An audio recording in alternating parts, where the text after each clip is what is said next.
Bloomberg Markets Rules and Returns. I'm Naira Chehich at Bloomberg's European headquarters in London. Now let's talk the future of banking. MiFID II isn't the only new regulation that could reshape the industry in the new year. PSD2, the Payment Services Directive, could have wide-ranging implications. It has the ability to break down banks' monopolies on consumer data. People will be able to use third parties like Amazon to make payments without having to be redirected through card providers. So does this mean that banks will no longer be competing solely against banks, but against everyone offering financial services? Ed Robinson from our financial regulation team joins me now for more. Ed, is this apocalyptic for the banks? No, not necessarily. I mean, it's a sea change for them. And it's one that's been building in the marketplace over time. So it isn't as if it's going to be a sudden break. But they do have to adapt to a number of new players coming out. They're no longer going to be able to dominate their markets in the same way that they have. And the most important element of that is they will have to share their customers' data with all of these little fintech companies, these apps, as well as the Apples, Amazons, and Googles of the world that are moving into the payment space. So it's creating a entirely new marketplace by law. And in terms of regulation, this is very different to what's happening in the US. Does it put European banks at a disadvantage to US banks?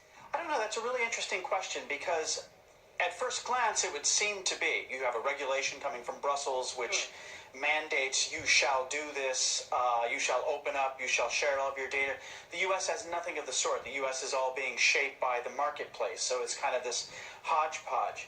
But by forcing the European banks to kind of get with the program on fintech and digitalization, it could make them leaner, more responsive to their customers. I mean, that's kind of the ideal that the law is going for. And perhaps those banks that have been dragging their feet in going into this brave new world, now by law, they'll have to get their act together.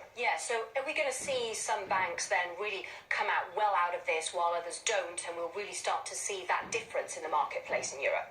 Yes, most experts who are looking at the marketplace you'll see a separation between those banks that are really out front on this, trying to provide the best mobile banking app for their customers, allowing their customers to kind of aggregate all of their different financial needs in one place, and realizing that they have to do that to keep their customers.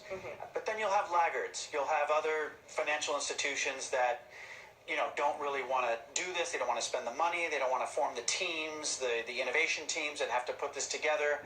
So you'll see separation. Does Brexit matter in all this? Well, no, and ironically enough, it's the UK that is actually setting the pace on what's called generally open banking.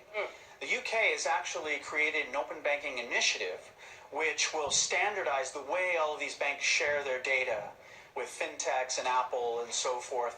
And the other countries in the EU are actually catching up. So the UK has bought into this and has actually helped lead it. So no, it won't be withdrawing from PSD2 as a result of Brexit. So banks have new competition, not just with each other, but with fintech now as well. What does this mean for consumers?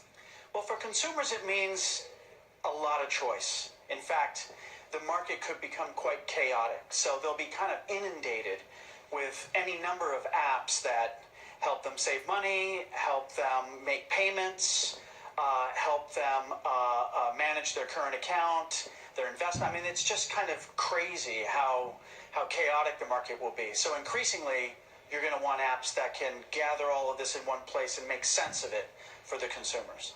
Fascinating. Thank you so much to Ed Robinson from our FinTech team. Now, that is it for this edition of Bloomberg Markets Rules and Returns. If you have any questions, comments, or feedback, you can drop the team an email at rulesreturns@bloomberg.net. This is Bloomberg.